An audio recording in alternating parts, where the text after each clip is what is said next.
Master Jet, tanong lang po, March 2023 po ako nabigyan ng item. Ang alam ko po, dapat after 6 months may clothing allowance na po ako.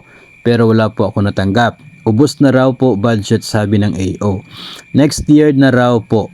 So this year po ba, doble po ba ang clothing allowance na matatanggap ko? Salamat po. So sa case na ito, March 2023 na hire sa DepEd, no, so yung sagot natin dito ay hindi po doble, no, yung makukuha mo this year. In fact, last year ay kahit nga po may pondo pa, hindi din po kayo eligible doon sa uniform clothing allowance. Ayon po kasi sa guidelines ng atin pong uniform and clothing allowance para po sa mga newly hired personnel, no, so itong ating sender na na-hire noong March 2023. Kapag bago ka pa lamang, no, newly hired employee may qualify to the grant of uniform clothing allowance only after rendering 6 months of service. Siguro ito lang po yung nabasa ninyo o kaya pinutol po niyo dyan.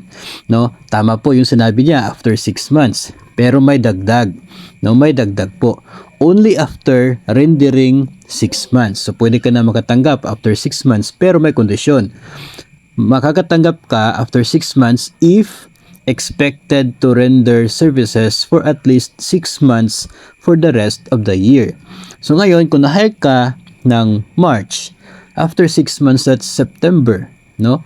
So by September, pwede ka na makatanggap ng uniform clothing allowance. Pero may isang kondisyon.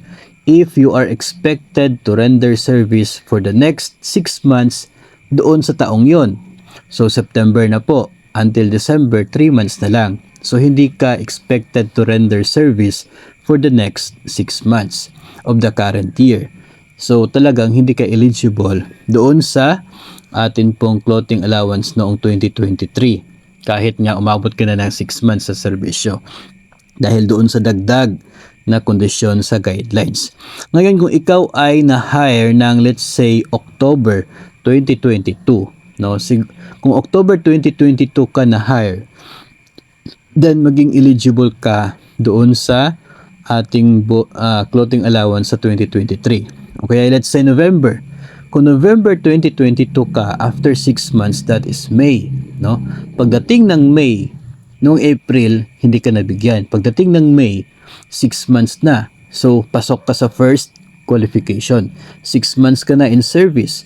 And the same time, from May until December, that is more than 6 months. No? So, pasok ka doon sa second condition. So, that's the time na maging eligible ka sa Uniform Allowance 2023. Kung na-hire ka ng, let's say, October, o kaya ay November, o kaya ay December 2022. Pero dahil May 2023 ka na, or March 2023 ka na na-hire, so 6 months after that, September to December, only 3 months.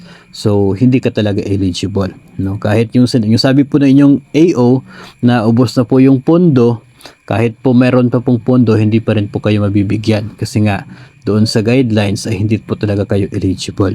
So this year ay talaga makakatanggap ka na, no? Kasi ngayong darating na Abril, no, you have rendered more than 6 months already sa serbisyo. Tapos from April, kung hindi ka po magre-resign ng June or July, ay makakatanggap ka pa rin ng clothing allowance. Kasi from April, you are still expected to render service for the next 6 months until December. Kasi April pa. No? So, yon, eligible ka for this year. Pero 1 year lang ha, yung makukuha mo na clothing allowance. Hindi po good for 2 years. Kasi as I said, ayon sa guidelines as explained, wala kang matatanggap o hindi ka eligible sa uniform clothing allowance noong taong 2023.